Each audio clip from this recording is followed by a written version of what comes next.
আপনার যে ডিজায়ার গুলো আছে এগুলো আপনি কিভাবে অ্যাচিভ করতে পারেন সেটার খুব প্র্যাকটিক্যাল এবং সায়েন্টিফিক ওয়েতে ব্যাখ্যা করা হবে। সো আমরা বোর্ডে আসি। মানুষের দুইটা দুনিয়া থাকে, একটা হচ্ছে ইন্টারনাল, একটা হচ্ছে এক্সটার্নাল। সো একটা হচ্ছে ইমেজ আর একটা হচ্ছে রিয়ালিটি বা রিফ্লেকশন। এখন এই মাঝখানে যেটা, এটা হচ্ছে মিরর। সো আমাদের যে ইমেজ আছে, এই ইমেজ আমরা রিফ্লেকশনটা দেখতে পাই, যেটা লাইফে আমাদের লাইফে যে আমরা যেটা দেখি, আমাদের সাথে যে ঘটনাগুলো ঘটে, এগুলো সব হচ্ছে রিফ্লেকশন, এগুলো অরিজিনাল ইমেজ না।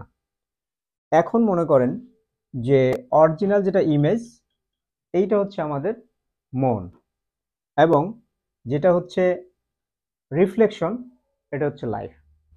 এর মানে হচ্ছে আমরা যা কিছুই এক্সপিরিয়েন্স করি না কেন, এগুলো সবই হচ্ছে রিফ্লেকশন। এইখানে দুটো বিষয় আছে, একটা হচ্ছে কন্ট্রোলেবল ফ্যাক্টর, একটা হচ্ছে আনকন্ট্রোলেবল ফ্যাক্টর। আপনার যে ইমেজ আছে এটা হচ্ছে কন্ট্রোলেবল ফ্যাক্টর, এই ইমেজ আপনি চেঞ্জ করতে পারবেন। রিফ্লেকশন অর্থাৎ মিররের বা আয়নার মধ্যে যে ইমেজটা থাকে, এটা হচ্ছে আনকন্ট্রোলেবল ফ্যাক্টর, এটা আপনি চেঞ্জ করতে পারবেন না। মনে করেন যে আপনার মুখের মধ্যে একটা স্টেইন হয়েছে, একটা দাগ হয়েছে।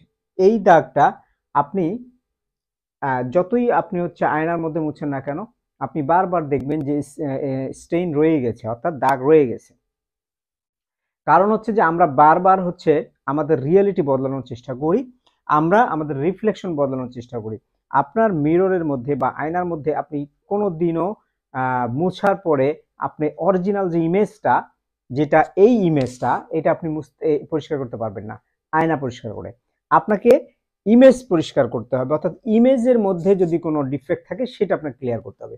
তাহলে আমাদের একটা হচ্ছে কন্ট্রোলেবল ফ্যাক্টর, একটা হচ্ছে আনকন্ট্রোলেবল ফ্যাক্টর, একটা হচ্ছে ইমেজ আর একটা হচ্ছে রিফ্লেকশন।